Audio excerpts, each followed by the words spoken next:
आता लक्षात घ्या, आमचा जन्म म्हणजे महाराजांच्या घरात आहे. तुकाराम महाराजांना 3 मुलं, विठ्ठल, माधव, नारायण. त्यांच्या 3 मुलापासून आमची परंपरा आहे. मी या ठिकाणी माहिती देतो, लक्षात घ्या. तुकाराम महाराज झाडा करून सध्या वैकुंठाला गेले ध्यासाकात. तुकाराम महाराजांनी समाधी काही घेतलेली नाही आहे. तुकाराम महाराज सध्या ध्यासाकात वैकुंठाला गेले, हे महाराजांचं मुख्य दर्शन आहे. आता वैकुंठ म्हणजे काय लोक विचारतात, तर समर्थ कमान दाखवले. ते बाणांगाचं वाहने गौडू पक्ष ते साक्षात ह्या ठिकाणी उतरलं. तुकोबाराच्या पक्षापासून देह घेऊन गेले, त्याला वैकुंठ म्हटले. हे जे झाड आहे, तुकाराम बीजेच्या दिवशी आपोआप हल्ल्यात होळी झाली की दुसऱ्या दिवशी तुकाराम बीज असते. ह्या ठिकाणी 4 ते 5 लाख यात्रा भरती. 12 वाजून 5 मिनिटांनी हे झाड आपोआप हल्लात दिवसा. आणि ज्या ठिकाणी तुकाराम महाराजांचे ग्रंथ बुडवायला सांगितले रामेश्वर भट्टाने, ते ठिकाण इथून 1 मैलावरती आहे. पण तिथली शिळा तुकाराम महाराजांनी 13 दिवस उपोषण केलं शिळं बसून. 13ही दिवशी माझे ग्रंथ कोरडे आले. तुम्ही गावात गेला तिथे पाहायला मिळतील.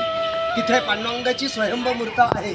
पंढरपुराहून जे ठिकाणी आलेत, तुकाराम महाराजांची पूर्वज होती विश्वंभर बुवा, त्यांची वारी होती पंढरीची.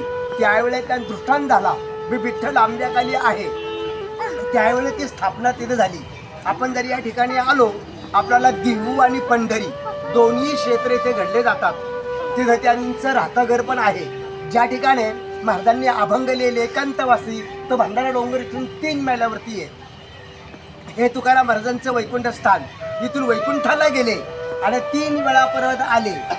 एक संताजी जगणारे तिली समाजातले, त्यांच्याकरता तुकाराम महाराजांची मुलगी भागीरथबाई तिच्याकरता, आणि संत निळोबा राया त्यांच्याकरता.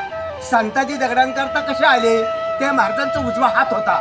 त्यांनी महाराजांकडून वचन घेतलं, म्हणले महाराज, मी जर मेलो तर माझ्या देहाला तुम्ही मूठ माती द्या. तुम्ही जर अगोदर गेले तुमची मी सेवा करील. तुकाराम महाराज अगोदर जातात, मागावून ते वाढले गेले. इथलं सुदुंबर गाव आहे, 5 ते 6 मैल. तर गावकऱ्यांनी खड्डा वगैरे खणला, देह गाडायचा प्रयत्न केला. देह काय गाडला जात नाही, ते आपोआप येऊ लागला. ज्यावेळी तुकाराम महाराज वैकुंठावरनं आले, महाराजांनी माती टाकली, त्यावेळेस ते देह काढला गेला. तुकाराम महाराजांची मुलगी, तुकाराम महाराज वैकुंठात जाता वेळेस भागीरथबाई सासरी होती, नांदायला गेलती. भागीरथबाईने इंद्रणीच्या कडेलीन वडिलांचा धावा केला. बाबा गेले कोण्या गावा, भागीरथी करी धावा, उडी डोळ्यात टाकली, मच्छन मच्छवर झल्ली. पांडुरंगाने मच्छावता धारण धरला, तरी ते तारलं गेलं. आणि संत निळोबा राया ते आहे तर पारनेर तालुका नगर जिल्हा, पिंपळनेर त्यांचं गाव आहे. निळोबा राया इथं आले, तुकाराम महाराज इथं नव्हते. तुकाराम महाराज वैकुंठाला गेलते. निळोबा रायांनी या झाडाखाली 42 दिवस उपोषण केलं, बिगर अन्नाना पाणी घेता. स्वतः देव आले भेटायला पांडुरंग. म्हणले तेव्हा मी तुझ्याकरता नाही आलो, मी तुकाराम महाराजांकरता आलो. निळोबा रायांनी अभंग केलाय उपदेश्वर देवाला.